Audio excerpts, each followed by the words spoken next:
Hey, what's up, everybody? It's Nick Davenport, aka Mr. Mental Muscle, and today we're back again with Mental Muscle Mondays. Today, I want to talk about stress.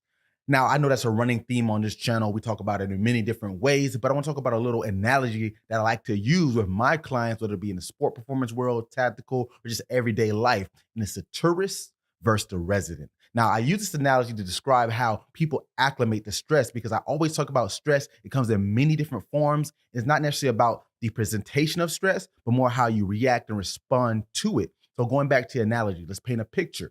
Now imagine you're going to say Paris and you're from America and you've never been to Paris before. Now you fly over, you get off the plane, you're super excited, you want to see all the sights, try the food, you want to do everything. Your mind's just jumping, bouncing around. Let's go, let's go.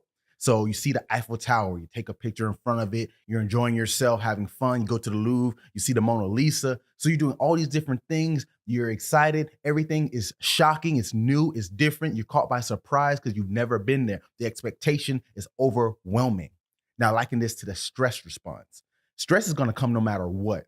Now, a person who can acclimate better to stress, they're not the tourist. They're the resident.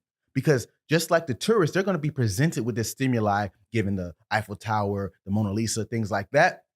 But since they live there and they're always seeing it, while it still could be great to see or great to do, it's not as overwhelming. It's not as fun, if you will. Like me personally, I live in South Florida. It's always sunny usually. It rains a little bit, but I live right down the street from the beach. Pretty much my whole life, I was always about 2 to 3 miles away from the beach. Now, I don't really go to the beach like that. Have I been? Sure. Do I have fun when I go? Great. But it's not something that really gets me going. People say, if you live in South Florida by the beach, you must always be there. Ask any person who lives near the beach, especially in South Florida, they're probably not there a lot because you've gotten acclimated to it. And this goes back to the stress response. When I work with my pro athletes or even the tactical population, they have to perform in high pressure situations. So they can't just be acting overwhelmed or excited when they see something they're not expecting. Now, can you prepare for everything? No.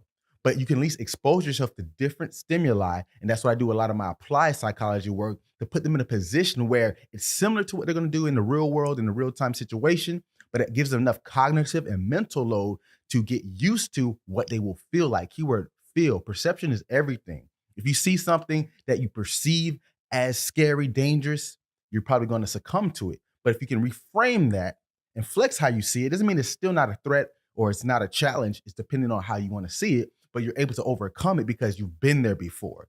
So you might not necessarily want to be the resident because who wants to live there in that stressful situation, but you want to act as such because the more and more you're acclimated to the stimuli, you're going to be able to adapt because when you get into like the physiology of it all, your brain's sending the signal to say, hey, we're in a high pressure situation. Your amygdala is saying, hey, act. But luckily with our prefrontal cortex, we can slow it down and say, wait a minute, I've been here before. What do I do? What did I do last time? Or retrieving from long-term memory, what have others done in different situations? So you see how this tourist resident makes sense because a resident knows all the back roads, all the streets, all the sites, all the tricks, all the trades, while a tourist doesn't. And that's why typically in real life, when you go traveling, it could be dangerous from a physical standpoint or even a financial standpoint, tourist traps because they know they can prey on them because they don't know better. Same thing with your stress response. So take that in consideration next time you find yourself stressing out, worried, or think you might fail and not achieve what you're trying to do. Become the resident, my friends. Thanks as always. Enjoy the rest of your week and get your mind right.